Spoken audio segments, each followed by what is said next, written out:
After my father passed away, the luxury apartments were left to my sister. I was given an old, rundown motel instead. People mocked the decision openly.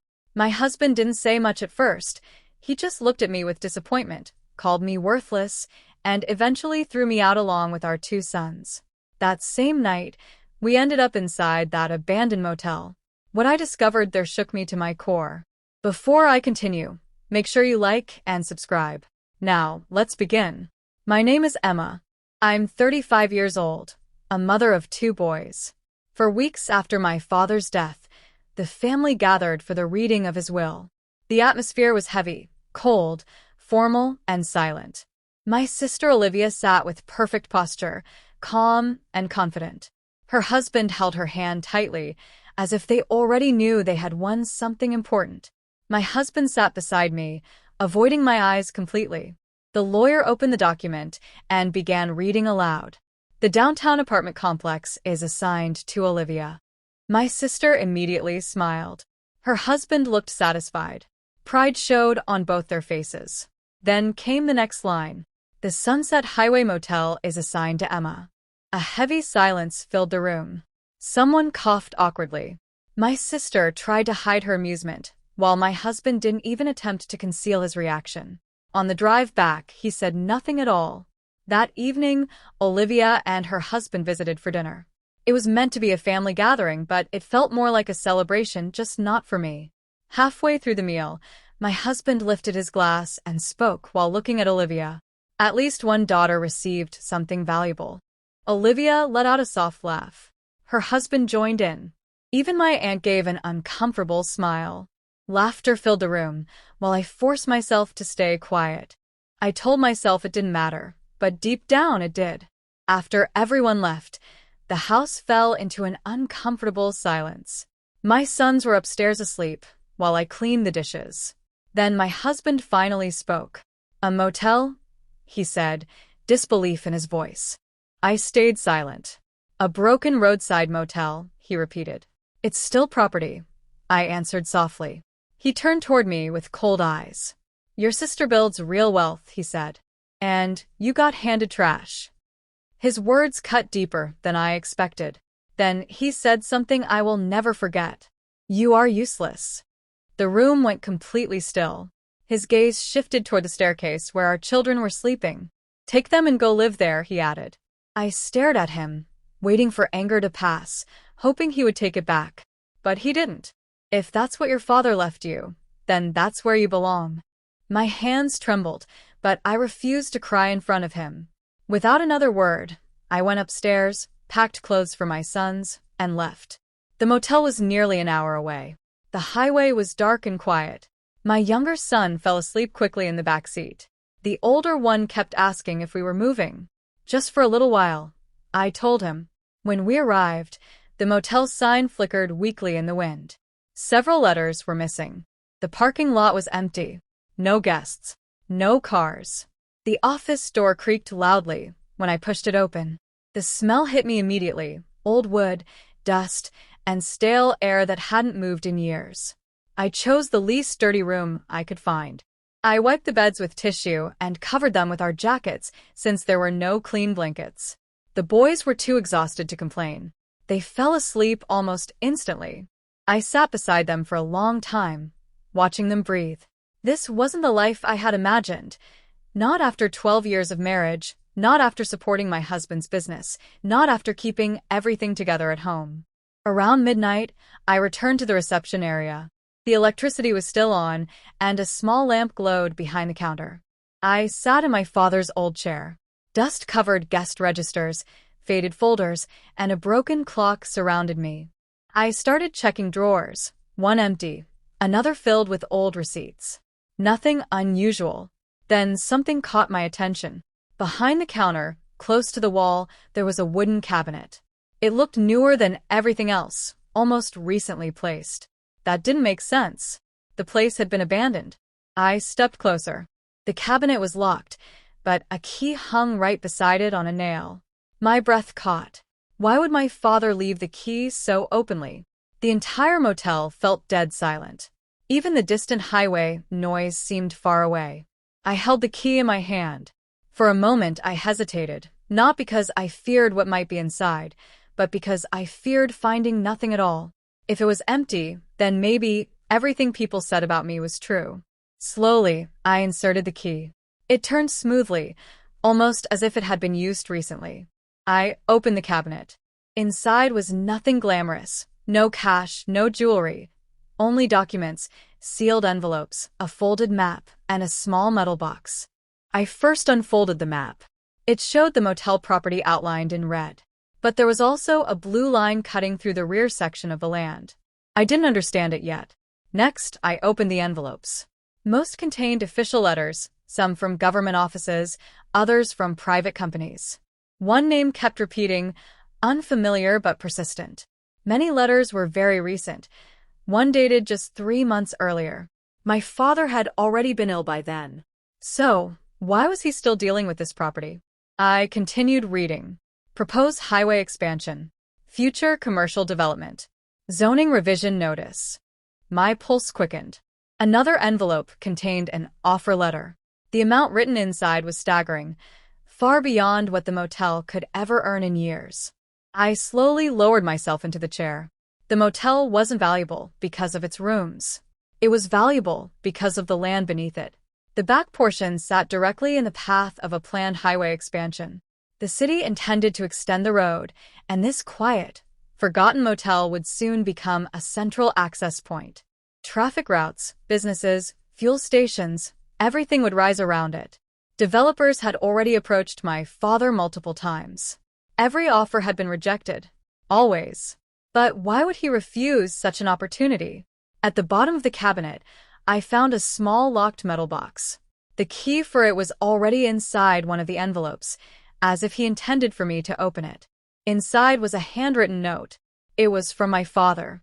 My hands trembled as I unfolded it. Emma, it began, if you are reading this, then I am no longer here.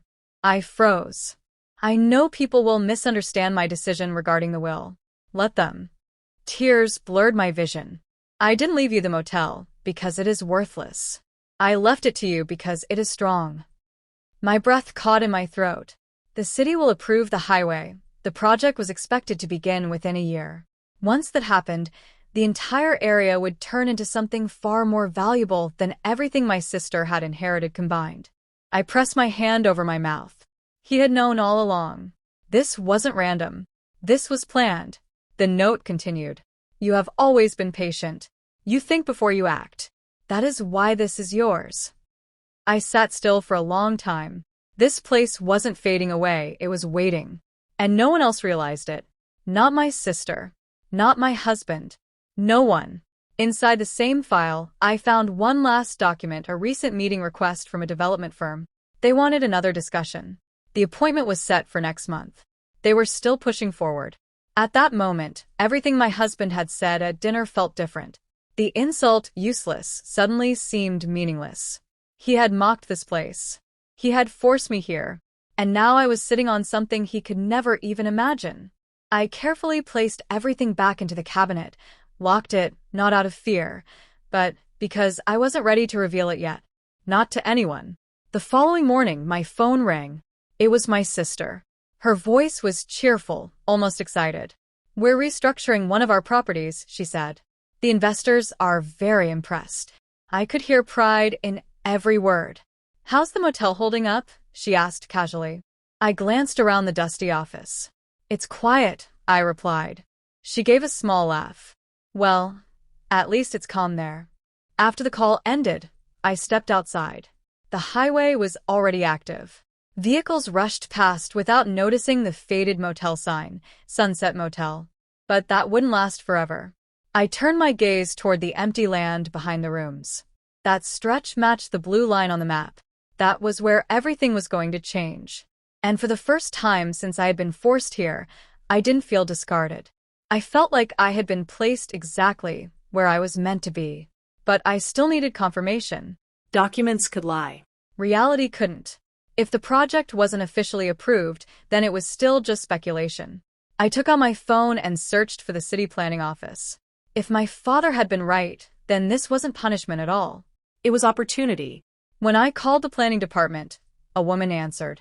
I stepped outside, so I wouldn't wake my children. The morning air was cool and still. I gave her the motel's location. There was a short pause as she checked the records. Yes, she confirmed. The highway expansion was approved last month. My heartbeat quickened. When will construction start? I asked. Initial development begins in about 5 months. The zone will be converted for commercial use. Commercial use. That meant hotels, shops, restaurants, massive investment potential. I asked carefully, has anyone been contacting the property owner? Yes, she replied. Multiple development companies have already shown interest. I thanked her and ended the call. This wasn't theory anymore. It was real. That afternoon, I dialed the number from the latest offer letter. A man answered. Horizon Developments. This is Daniel. This is Emma, I said. About the Sunset Highway Motel. A brief silence followed. Yes, he responded. We've been trying to reach the previous owner. He passed away, I said. Another pause. Well, he continued carefully, our interest in the property is still very strong. We would like to schedule a meeting this Friday. 4 days later, on Friday evening, my phone rang again. It was my husband. We hadn't spoken since that night. His tone was calmer, almost casual. Have you come back to reality yet? He asked. I'm fine, I replied. Emma, you don't have income. You can't stay there permanently. I looked at my children playing near the empty lot. I won't need to, I said quietly. He sighed. Your sister is finalizing a major deal this week. You should see what real success looks like. Maybe I will, I answered softly. On Friday morning, Daniel arrived with 2 colleagues. They didn't mock the motel. They didn't look disappointed. They looked focused, interested. We walked the property together. They measured land, inspected access routes, and took notes. Later, inside the office, Daniel leaned forward. Once the highway exit is completed, this becomes a prime commercial zone. I understand, I replied. A faint smile appeared on his face. We are ready to make an offer today. He placed a folder in front of me. I opened it. The number inside made my breath tighten. It was more money than my husband had ever earned in his life. More than my sister's annual income. And this was only the starting point. I'll need 2 days, I said. Of course, he replied. After they left, my phone lit up. A family group message. My sister had posted a photo from an upscale restaurant with investors. My husband was beside her. The caption read, "Celebrating real success." I stared at it for a moment. Then, I typed a message. Dinner on Sunday. My treat. Sunday arrived. Same restaurant. Same table. My sister looked confident. My husband barely acknowledged me. So, how's life at the motel? My sister asked with a smile. Peaceful, I said calmly. My husband leaned back. Ready to admit you made a mistake? He asked quietly. I placed a folder on the table. Not exactly. My sister glanced at it. What is that? An offer, I said. For what? My husband asked. For the motel. He laughed. Who would ever pay serious money for that place? I pushed the documents forward. My sister's expression slowly changed. My husband froze as he read. He read it again. This can't be real, he muttered. It is, I said. And it's only the first offer. A heavy silence fell over the table. My sister's voice dropped. That's worth more than all my properties. Yes, I said calmly. My husband looked at me differently now, no longer with arrogance, but disbelief. You knew, he asked. My father knew, I replied. And he left it to me. The waiter approached hesitantly. Is everything all right?